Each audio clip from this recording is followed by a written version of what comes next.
we're going to now look at some images in order for us to all see how exactly the Brunelleschian image, the modern image, came to be. We're going to look at a series of paintings, and we're going to make a journey from the 1100s all the way up to Brunelleschi, and you're going to see these painters in Italy come to the same subject and do it again and again and again, and then we will be approaching, at the end of our part 2, we will see a Brunelleschian vision.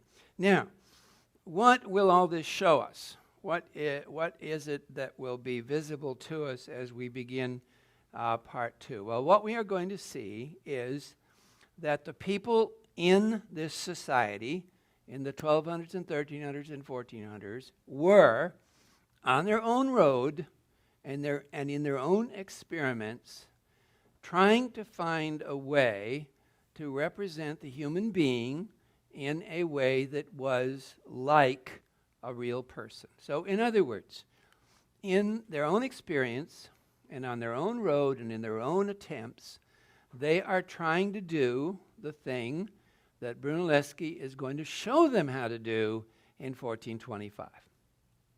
Now, he comes to this point by reading and by study in Rome, by the study of Roman buildings, by making drawings of those buildings. We have the drawings. By measuring the buildings. Essentially, this is archaeology. This is like the old world now of archaeological research. He measures the buildings, writes down the measurements, hires workers in Rome to come in and dig away from the sides of the Pantheon so they can see how it was built.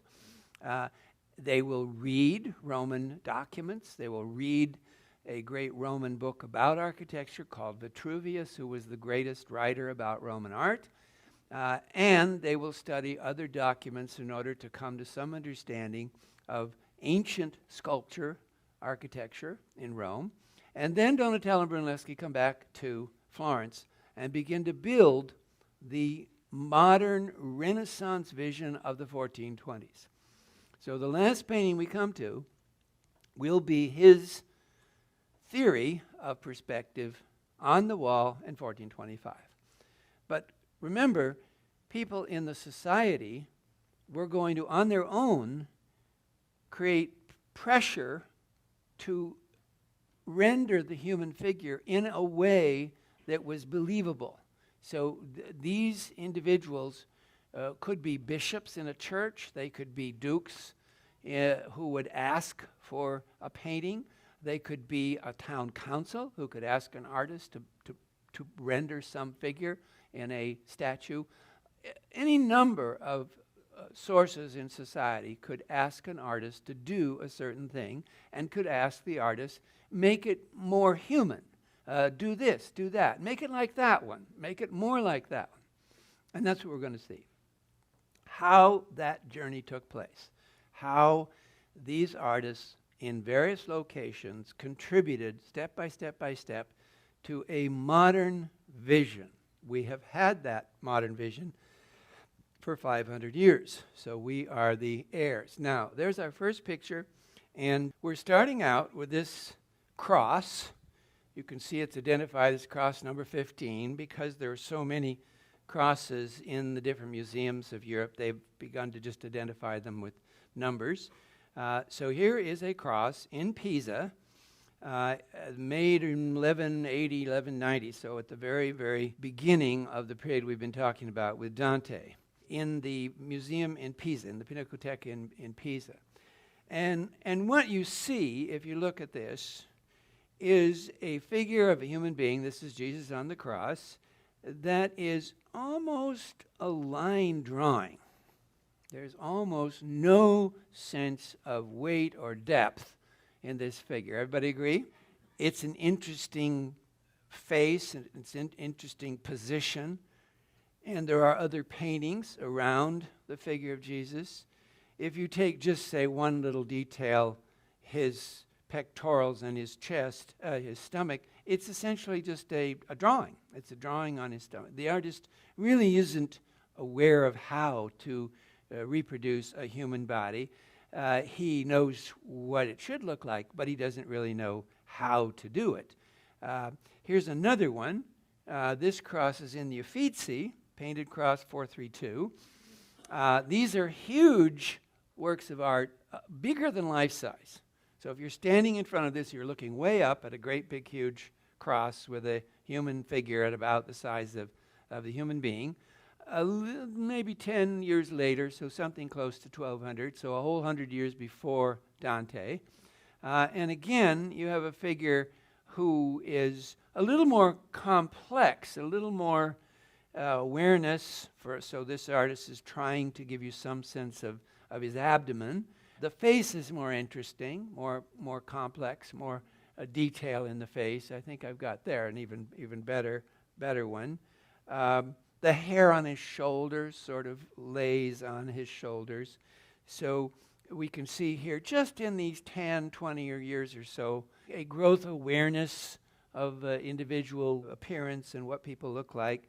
Here's a little story that's taken from one of the... I know, isn't that something? This is taking him down from the cross, called the Deposition, taking him down from the cross. And what's interesting is, the look of the people. So if you look at the people, they all look the same, don't they? So if you just take this one little painting that's on the cross next to the cross itself, what you have is an artist who's showing you 1, 2, 3, 4, 5, 6 people gathered around Jesus, and they all look the same. They all have the same little eyes, same little eyebrows. What it tells you is that at this moment, at this work of art, in this particular example, this artist still doesn't really know how to differentiate among the look of different human beings if you have a group of 6 or 7 people. Now, that's exactly what will happen in the next 300 years by the time we reach Brunelleschi. That is exactly what Brunelleschi will help the artist do, is create uniqueness in the scene and uniqueness in the individual personality. That's exactly what is going to become more and more clear. So that is the Uffizi cross. You can see this in the Uffizi. So if you go to the Uffizi this summer, here's another little scene. That's the arrest in the garden. And there's Judas, and he's kissing Jesus on the cheek. And then we have Peter over there in the left corner. That's a sort of a unique and interesting little scene there where Peter's killing he's actually cutting off the ear of one of the guards, and Jesus says, no, don't do that. But still, they all look about the same. The only difference is one has a beard, who is supposed to be, of course, the rabbi. But it's interesting. Yeah, roughly 1200. So we're moving from 1200 to 13 and 14. That's the Uffizi cross. It's an amazing work of art because it's in such great shape. It's 800 years old. And that's, of course, been in the church for most of its life. Here's another one. This is a great huge cross in Lucca. So the other two we were seeing are Pisa. This is in Lucca. And we know who did it. So that's another major crossing point in the history of art, because there's lots of medieval art we don't know anything about who did it. This one we do know. His name is Berlinguero, and it's about 1200, and it's in the Lucca Museum. And again, here's a Jesus on the cross, but with more personality, right? Don't you see the face? It's a more unique person. His face, the shape of his face is a little different. His chin, a longer nose. The hair lays on his shoulders and has a certain unique look. Also, his body is just a little bit more clear if we go back and look at the previous. See? It's more unique. It's just more unique. You can tell that this art. So in other words, we have in Lucca and Pisa at about 1200 a number of artists in a number of cities working to try to create a picture of Jesus on the cross that is believable, is real, is believable. And they'll be getting better. They'll be getting better. They're going to learn more and more and more. Here's those two first ones next to each other. And you can see that the right cross is more individual and more unique and more interesting than the first one. So that's just the division of, that's just 20, 30 years.